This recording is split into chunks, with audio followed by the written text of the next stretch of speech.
అమెరికాలో 43 రోజుల ప్రభుత్వ షట్డౌన్ ముగియటంతో ఒక్కో వ్యవస్థ నెమ్మదిగా పుంజుకుంటోంది. షట్డౌన్ కారణంగా జీతాలు లేకపోవడంతో ఎయిర్ ట్రాఫిక్ కంట్రోలర్స్ విధులకు రాకపోవడంతో అమెరికా వ్యాప్తంగా విమాన రంగం అనిశ్చితిలో పడింది. దీంతో FAA పలు విమానాలను రద్దు చేసింది. దీంతో దేశవ్యాప్తంగా విమాన ప్రయాణికులు తీవ్ర ఇబ్బందులు ఎదుర్కొన్నారు. ఇప్పుడు షట్డౌన్ ముగియడంతో FAA కీలక నిర్ణయం తీసుకుంది. 40 ప్రధాన విమానాశ్రయాలపై విధించిన అన్ని విమాన పరిమితులను ఎత్తివేస్తున్నట్టు ప్రకటించింది.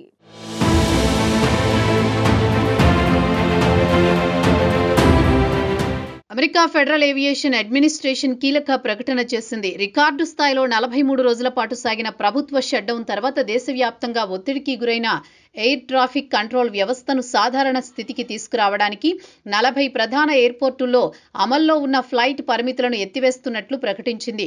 ఈ నిర్ణయం ప్రకారం సోమవారం ఉదయం 6 గంటల నుంచే సాధారణ కార్యకలాపాలు పునరుద్ధరించబడనున్నాయి. నవంబర్ 12న షట్డౌన్ ముగిసిన నిర్ణయం తీసుకుంది. షట్డౌన్ సమయంలో 81కి చేరిన స్టాఫింగ్ ట్రిగ్గర్స్ సిబ్బంది కొరతపై హెచ్చరికలు ఆదివారం నాటికి కేవలం 1కి తగ్గిపోయాయని రవాణా కార్యదర్శి Sean Duffy, FAA administrator Bryan Bedford సంయుక్త ప్రకటనలో తెలిపారు. జాతీయ ఎయిర్ స్పేస్ సిస్టంలో సిబ్బంది సమస్యలు స్థిరంగా తగ్గుతున్న నేపథ్యంలో ఈ ఆదేశాన్ని రద్దు చేయడం వల్ల ఇప్పుడు సాధారణ కార్యకలాపాలు తిరిగి రావచ్చని బెడ్ఫర్డ్ తెలిపారు.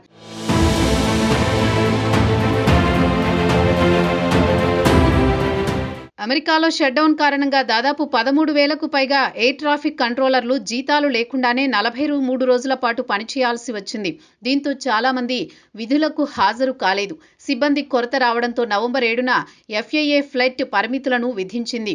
ఎయిర్ ట్రాఫిక్ కంట్రోలర్లు లేకపోతే విమాన ప్రమాదాలు జరిగే అవకాశం ఉండడంతో కొన్ని విమాన సర్వీసులను FAA రద్దు చేసింది. మొదట్లో 4% ఫ్లైట్లను రద్దు చేయగా ఆ తర్వాత 10% ఫ్లైట్లను రద్దు చేయాలని నిర్ణయించింది. పరిస్థితి మరింత దిగజారుతుందని తెలుసుకున్న FAA ఈ తగ్గింపులను 6%కి ఫ్రీజ్ చేసింది. చివరకు షట్డౌన్ ముగియడంతో గత 2 రోజుల్లో కొరతలు తగ్గిపోవడంతో 3%కే కుదించి ఆ తర్వాత పూర్తిగా ఎత్తివేసింది. అయితే ఈ పరిమితుల ప్రభావం ప్రపంచంలోని అతిపెద్ద ఎయిర్పోర్టులపై పడింది. Atlanta Hartsfield, Jackson international airport, Chicago O'Hare, Los Angeles international, New York JFK, LaGuardia వంటి ఎయిర్పోర్టుల్లో పరిమితులు విధించారు. ఇక American Delta, Southwest United వంటి ప్రధాన ఎయిర్లైన్స్ కూడా అంతకుముందు ఆదేశాలతో ప్రభావితమయ్యాయి.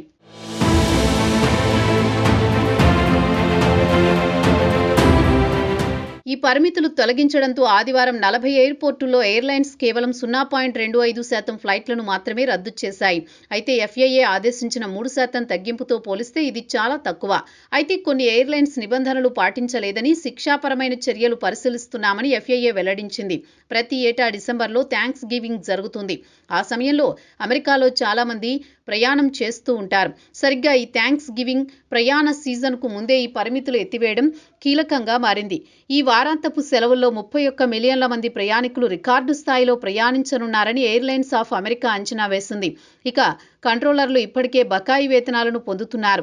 షట్డౌన్ ముగిసిన కొద్ది రోజుల్లో 70% బకాయిలను ప్రభుత్వం చెల్లించింది. మిగిలిన వేతనాలు రాబోయే పే చెక్స్లో అందనున్నాయి. FAA ప్రస్తుతం లక్ష్యంగా పెట్టుకున్న స్టాఫ్ లెవెల్స్తో పోలిస్తే 3,500 ఎయిర్ ట్రాఫిక్ కంట్రోలర్లలో కొరతలో ఉంది. చాలా మంది ఇప్పటికే ఓవర్ టైం 6 రోజుల పనివారాలు చేస్తున్నారు.